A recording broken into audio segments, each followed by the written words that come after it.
I was raised to be the iron-willed heir of the Sterling dynasty, a man of cold calculation, never the warm sun my mother craved. Seeking that domestic bliss, my parents had another child, a daughter they spoiled rotten, raising her to be arrogant and domineering. Bella bore no resemblance to us, physically or in spirit. Even as a child, she was a master of manipulation and framing others. I could never bring myself to be close to her. That distance remained until my father, General Richard Sterling, told me with tears in his eyes, "Cole, your sister. She was switched at birth." Living this life a second time, the memories were etched in acid. The night the Sterling Empire fell, the marble floors slick with blood. I remember the SWAT teams, the gunfire, the ruin. And I remembered her, the girl in rags, fighting through the chaos, screaming, "Don't be afraid, brother. I'm here with you."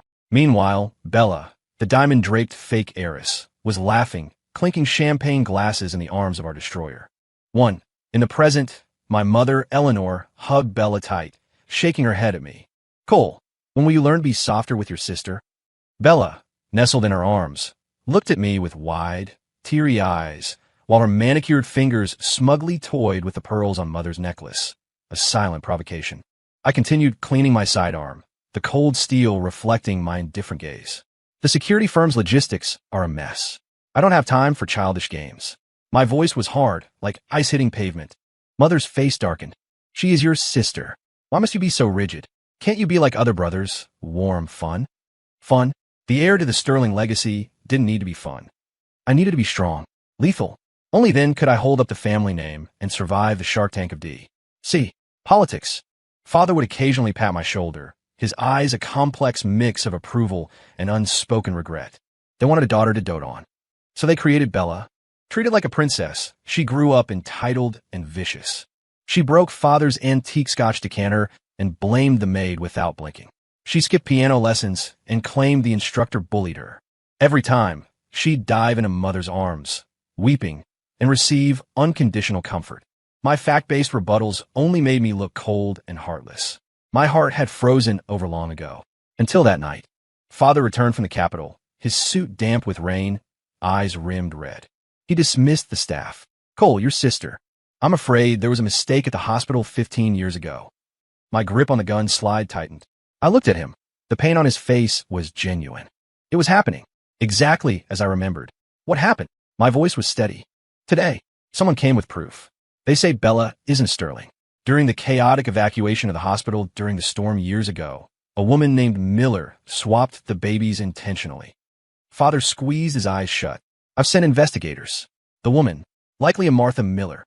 Miller. That name was the key that unlocked the floodgates of my trauma. The bloody end of my past life surged forward. The feds storming the gates. Father pinned to the ground, mother fainting. Bella, in her designer gown, smirking in the arms of Senator Vance's son, watching us burn. And that girl in rags, forcing her way past the police line, barefoot and bleeding, screaming, "Brother, don't be afraid. I'll keep you warm." I clenched my fist, nails digging into my palm, forcing back the red tide of rage. "Father," I said, my voice eerily calm, "this concerns the Sterling bloodline. We must verify it. If our true sister is out there suffering, we cannot let her stay lost." Father looked shocked by my resolve. "Cole, you—" "Father," I cut him off, "find her. Bring her home. Now." 3 days later, the report landed on the desk. DNA confirmed it. 15 years ago, during the hospital evacuation, Martha Miller switched her own daughter for the Sterling heiress. Father was furious. Mother fainted. A storm cloud hung over the estate. Only Bella's wing remained oblivious, filled with music and laughter. I led the team personally to the trailer park on the outskirts of the city. We found the Miller lot, a few rotting trailers and a yard filled with rusted junk. A girl in a stained, oversized t-shirt was scrubbing grease off a car part in the dirt. Her shoulder blades protruded sharply. Her wrists looked like they would snap in a stiff breeze. Hearing the SUV door slam, she looked up in terror. Her face was gaunt, smudged with oil and grime.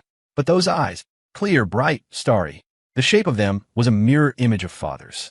Seeing us, men in tactical gear and expensive suits, she dropped her brush and scrambled backward, shaking like a cornered animal. A shrill woman burst from the trailer. "You lazy brat. I'll teach you to." Martha Miller stopped dead when she saw us. Her face instantly shifted to a greasy, fearful smile. "Gentlemen, can I help you?"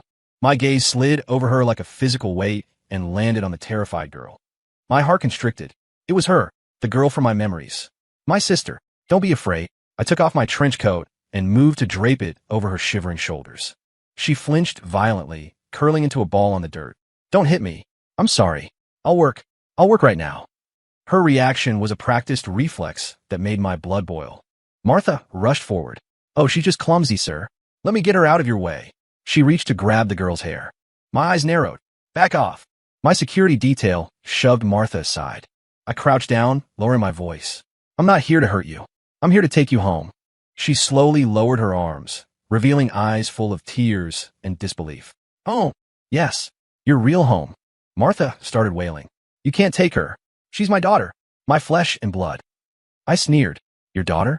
Martha Miller, you stole a child. We'll settle that score later. Take her away. Security dragged the screaming woman aside. I wrapped the coat around the girl and gently helped her up. She was dangerously light. Is it really you, brother? That word shattered me. Yes, I choked out, lifting her into the SUV. Brother is here to take you home. 3. On the drive back, she huddled in the corner, eating a protein bar I gave her like a starving rodent. Fast, but trying to be polite. Tears rolled down her face as she ate. Don't be afraid, I said softly. You'll never go hungry again. She lowered her head. Thank you, brother. We arrived at the Sterling estate. The massive iron gates and sprawling mansion intimidated her. She hesitated at the steps. Mother and father rushed out. Mother, eyes red from crying, looked at the scrawny, dirty girl with a complex mix of pity, shock, and a strange detachment. My child, you've suffered. Mother reached out to hug her. The girl flinched and hid behind me, gripping my jacket. Mother's hand froze in midair, a flicker of embarrassment crossing her face. Just then, a sweet, high-pitched voice rang out. Daddy, Mommy, Cole, what's everyone doing outside? Bella came bounding out in a pink designer dress, diamonds glittering at her throat. She saw the girl behind me, and her smile faltered. A flash of disgust and alertness crossed her eyes, fast, but I saw it. She hooked her arm through Mother's. Mommy, who is this beggar? She's filthy. Don't let her get near you. The grip on my jacket tightened. Mother looked uncomfortable. Father frowned. Bella, don't be rude. She is the legitimate daughter of this house. I interrupted coldly. My biological sister. Bella's smile froze. Cole, what are you talking about? I'm your sister. She shook Mother's arm. Mommy, is Cole crazy? Why is he bringing a homeless girl here? Mother, torn between the polished daughter she raised and the broken stranger before her, wavered. Cole, the investigation isn't fully. Mother, I cut in, my voice leaving no room for argument. The DNA is conclusive. Martha Miller switched them. This girl is the Sterling. Bella is the Miller's daughter. Bella turned pale. No, impossible. You're lying. I'm the heiress. She threw herself into Mother's arms. Mommy, tell him, I'm your Bella. Mother held her, glaring at me. Cole, must you be so cruel? It was starting again. The bias. The blindness. Cruel. I pulled my real sister forward. Look at her face. Look at her eyes. They're father's eyes. Now look at Bella. Does she resemble you or father in the slightest? Mother choked on her words. The resemblance was undeniable. Father stepped in, voice grave. Eleanor, he's right. The evidence is irrefutable. Panicking, Bella broke away and ran past my sister, deliberately checking her shoulder hard. My sister stumbled back. I caught her. Bella threw herself to the ground, clutching her shoulder, sobbing. Ouch! Cole, why did you push me? Do you hate me that much? My sister, the real victim, pulled away from me and dropped to her knees on the asphalt. She slammed her forehead against the ground. I'm sorry. I'm sorry. It was my fault. Please don't be mad at brother. Please don't be mad at miss. She begged like a beaten dog. It was her survival instinct from the trailer park. Apologize first to avoid the blow. My heart felt like it was being ripped out. I yanked her to her feet and shielded her. I glared at Bella. You tackle her and then play the victim? Is this the class we taught you? Bella stopped crying, stunned. Even Mother looked unsettled by the contrast between Bella's fake tears and the girl's genuine terror. Take Miss Miller to her room. I ordered the staff. She is confined to the West Wing until further notice. Bella screamed. You can't. Mommy. But Father remained silent. Security escorted a kicking Bella away. I turned to the trembling girl. Listen to me. From today on, you're the only daughter of the Sterling family. No one will hurt you again. If they try, I looked around at the staff. They will answer to me. I turned to Mother, who looked conflicted. Her name? Mother asked awkwardly. The girl whispered, Kit, just Kit. I answered for her. Her name is Daisy. Daisy Sterling. Take her to the guest rooms, Mother suggested. No, I said firmly. She stays in the annex, right next to my quarters. I'll watch over her. Mother bristled. That's highly irregular. She's my sister. It's settled. I guided Daisy toward the annex, ignoring Mother's shock. 4. The annex was luxurious but cold. I ordered the maids to bring fresh linens and food immediately. Daisy stood in the center of the room, terrified to touch anything. This is your home now. I sat her down and pushed a bowl of warm soup toward her. Eat. She stared at it. I'm not hungry. Her stomach growled loudly. She blushed crimson. I put the spoon in her hand. Here, no one judges you. Eat. She took a tiny sip, savoring it. It broke me. In the last timeline, she starved to death. Eat as much as you want. There's always more. She looked up, hope flickering in her eyes. Really? I can stay and have food. Yes. Food, clothes, school. Whatever you want. A knock came at the door. Sir, the madam sent clothes and jewelry for Miss Daisy. Felicity, one of Mother's favorite maids, walked in with a pile of clothes. The colors were dull, the styles outdated. Madam says there wasn't time to order new customs, so these are some of Miss Bella's old things. And some jewelry she doesn't wear anymore. Daisy stopped eating, her light dimming. She lowered her head. I stood up, walked over, and picked up a gold hair clip. It was scratched. Old things. Stuff she doesn't wear. I snapped the clip in half with a sharp crack. Felicity jumped. Is the Sterling family bankrupt? My sister wears leftovers. Felicity paled. Sir, Madam, didn't mean. Get out, I snarled. Take this trash back to where it came from. Felicity scrambled out. I turned to Daisy. Daisy, listen. You are not a charity case. You're the owner of this house. You deserve the best. Never accept scraps. Tomorrow, we get you a new wardrobe. The best money can buy. She nodded, tears in her eyes. 5. I left the annex and met my head of security, Gavin. Sir, Bella is tearing apart the West Wing. Screaming for your parents. Did they go? Your father is at a gala. Your mother. She went in. I narrow my eyes. Let's go. We arrived to hear Bella sobbing. Mommy, I'm not a stray. Cole is lying. Send that beggar away. Mother was comforting her. Sure, I know, baby, I know. I walked in. The room was trashed. Bella seems to have plenty of energy, I said dryly. I'm just upset. Bella wailed. Upset enough to destroy property? I looked at Mother. Is this how we raise Sterlings? Mother flushed. She's in shock, Cole. So, she lived like a queen for 15 years while the real daughter starved. Mother had no answer. Bella crai darder. Brother hates me. Stop the act, I said. You pushed Daisy. You lied. Bella denied it. I have security footage, I bluffed. She froze. Mother, I said, if you coddle this behavior, you aren't loving her, you're destroying her, and endangering this family. I issued a command to the staff loud enough for everyone to hear. Bella is grounded. Total lockdown. No internet, no phone, no visitors. Anyone who smuggles anything to her gets fired and blacklisted. Mother gasped. Bella stared in horror. I walked out. Gavin, I said quietly outside, that wasn't enough? Compared to what's coming, this is nothing. 6. The house was tense. I purged the staff, firing the sycophants and bringing in loyalists. I showered Daisy with the best, designers, tutors, chefs. Slowly, she began to smile. A shy, tentative smile. One day, I was reviewing intel in my study. Gavin entered. Sir, Miss Daisy is here. Daisy walked in holding a tray. She wore a pale green dress, looking clean and soft. Brother, I made soup. I tasted it. It was simple, perfect. It's delicious. She beamed. I like the kitchen. It makes me feel safe. Then cook. Use my private kitchen whenever you want. Gavin returned later with a grim look. We found something on Martha Miller. 5 years ago, she suddenly got money. We found a burnt scrap of paper in her stove. Expensive bond paper. He placed a charred fragment on the desk. It bore a partial embossed seal. A stylized eye. The symbol of the Watcher. A shadowy political fixer connected to Senator Vance. So it was a conspiracy, I muttered. Vance planted Bella to infiltrate us. Gavin nodded. Also, your mother visited Bella again. Afterwards, a ruby necklace went missing from the safe. I laughed humorlessly. Lockdown breached. Okay, let's escalate. Invite Mother and the senior staff to the annex. Tell them Daisy made snacks. 7. Mother arrived at the annex looking sour, trailed by the senior housekeepers, including Felicity and Beatrice. Daisy stood nervously by a plate of cookies she'd baked. Mother, she whispered. Mother took a tiny bite, chewed slowly and frowned. Too sweet. Texture is gritty. Looks amateur. Daisy wilted. The maid smirked. Beatrice even rolled her eyes. Mother's right, I said calmly. But the intent matters. I turned to the staff. Try them. They ate, muttering vague compliments. Beatrice took a bite and suppressed a giggle. Beatrice, I said. She froze. You rolled your eyes? Do you find my sister's effort amusing? She felt her knees. No, sir. You disrespect the daughter of this house. I stood up. Gavin, take her out. Process her termination.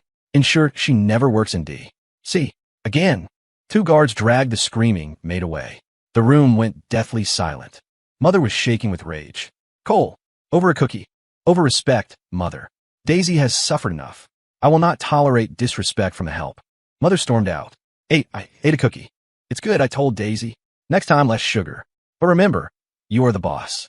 If they disrespect you, fire them. She nodded, wiping her eyes. I understand. News of the firing spread. The staff's attitude toward Daisy did a 180. She started walking taller. But I knew Bella wasn't done. A few days later, Gavin reported, Bella smuggled a letter out.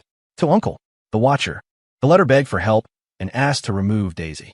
It was stamped with the eye symbol. She used a kitchen porter. We're tracking the recipient. 9. I cut Bella's allowance to 0 and reduced her staff to bare minimums. The West Wing fell silent, but I knew it was the calm before the storm. 10. 2 days later, additional commendations arrived from the White House. Father and I had been cited for our recent work on the border security bill. Along with the official plaques came diplomatic gifts, bolts of rare fabrics and jewelry sets intended for the family. The gifts were displayed in the main hall. I happened to be there when Mother was inspecting them. Her eyes lit up at a bolt of midnight blue raw silk, imported from Milan, and a set of pink diamond earrings. Instinctively, she turned to the butler. Send the blue silk and the diamonds to the West Wing. Bella has such fair skin. This blue will make her look radiant. The butler hesitated, glancing at me. I slowly placed my coffee cup on the saucer with a sharp clink. I didn't speak. Mother froze, realizing her slip. She forced a smile. Oh, look at me. Getting confused. Of course. They should go to Daisy. I'm glad you remembered, Mother, I said, my voice devoid of warmth. Daisy is the legitimate daughter of the Sterling house. The presidential gifts are hers to choose from first.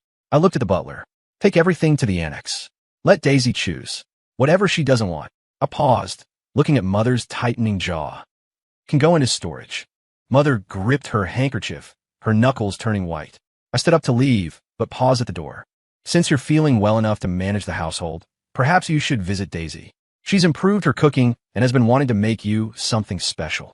I walked out, leaving Mother stewing in her own embarrassment. 11. At the annex, the staff brought in the trays of silk and velvet, the boxes of gems. Daisy stared at the pile of wealth, retreating step by step, waving her hands frantically. No, no. This is too expensive. I can't.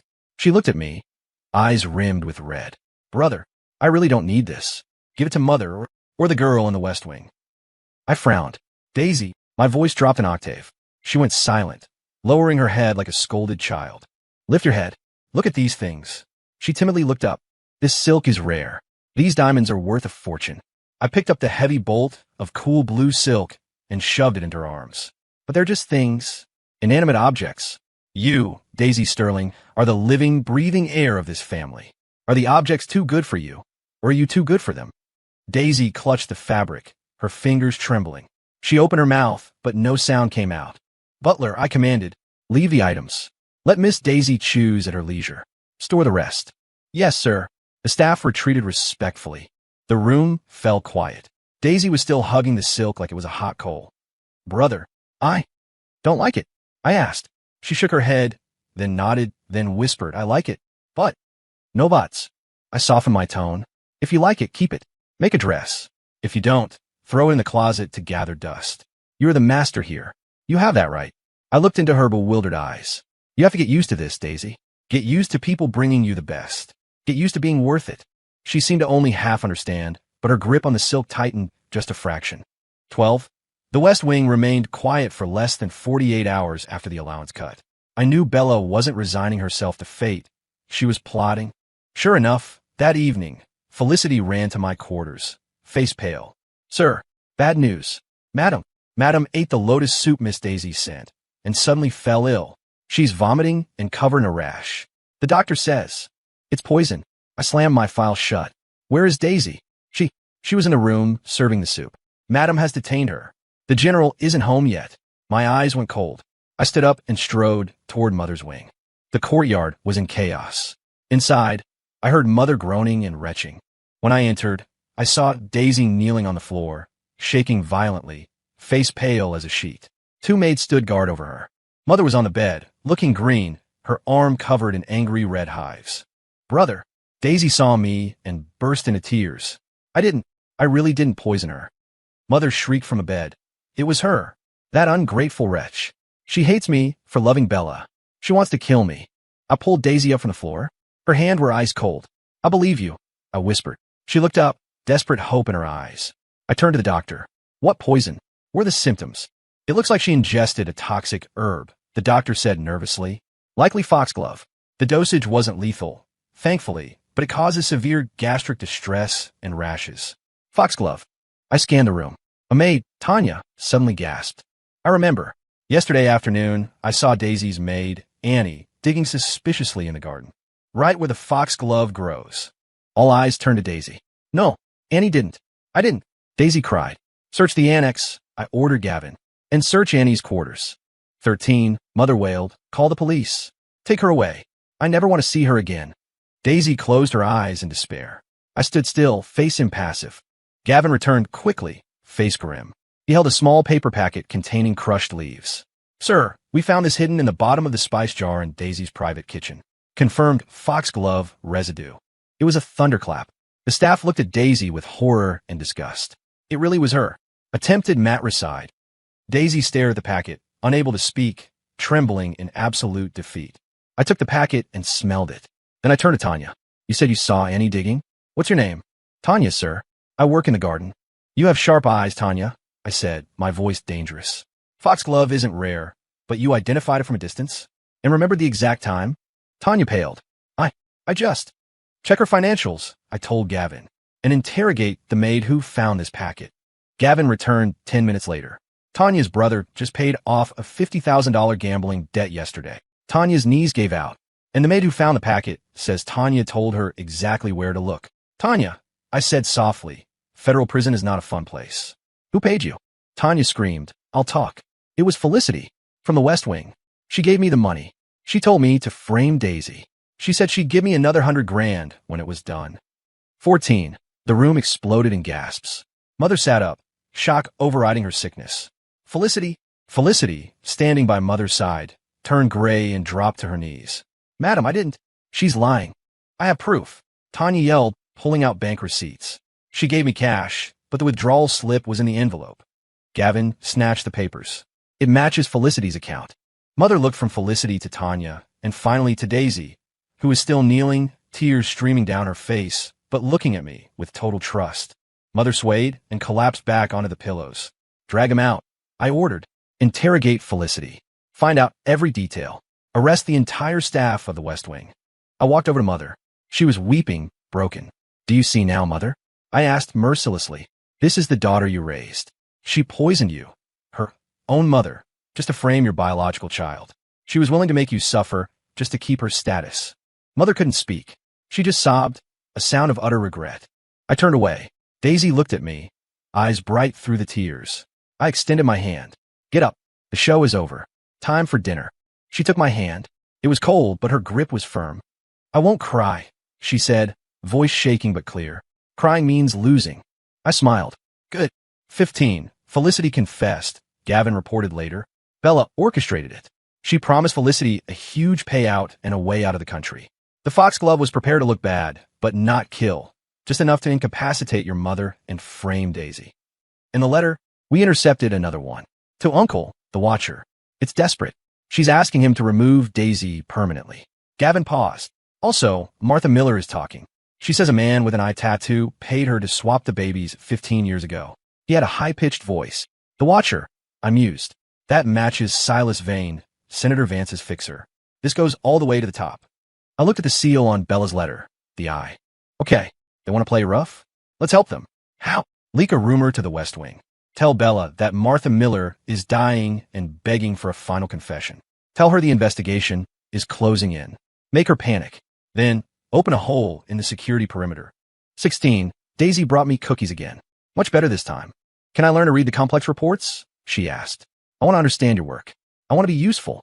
I nodded, handing her a file. Start here. That night, Father came home to the chaos. He reviewed the evidence of the poisoning, the bank transfers, the confessions. He stormed into the West Wing. Bella was screaming, blaming Felicity, blaming everyone. But Father was a general. He saw the battlefield clearly. You are toxic, he said, voice trembling with rage. Lock her in the basement holding room. No contact with anyone. 17. Bella, locked in the damp basement, started screaming for Uncle in her sleep. We let the rumor of Martha's condition reach her via a bribe guard who was actually working for me. 3 nights later, under the cover of a storm, a figure approached the estate's perimeter wall, where we'd left a deliberate gap in the sensors. Bella had been allowed to escape her room. She ran through the rain to the edge of the woods. A man in a trench coat waited. It was Silas Vane. Uncle, save me, she cried, grabbing his coat. You idiot, Vane hissed, shoving her away. You failed. The plan is ruined. He handed her a small vial. Put this in Cole's drink tomorrow. It's odorless. Do it, or you're useless to us. Is that a confession? I stepped out from the trees, tactical lights blinding them. Vane drew a suppressed pistol, but Gavin dropped him instantly with a taser round. Bella collapsed in the mud, screaming. No, I was forced. It was him. We have it all on video, I said coldly. And Martha Miller's testimony. And the financial trail. 18. Father took the evidence to the president the next morning. Senator Vance was implicated in a massive conspiracy involving kidnapped children, blackmail, and treason. The political fallout was nuclear. Vance was indicted.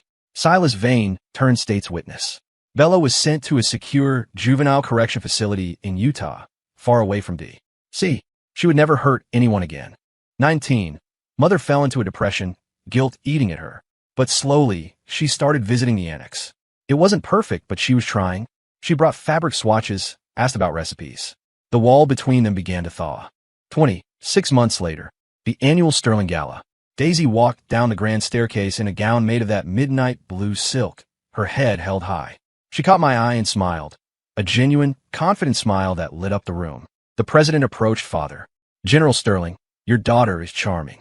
Your family is strong. Daisy took her place beside me. The fake heiress was gone. The conspiracy was crushed.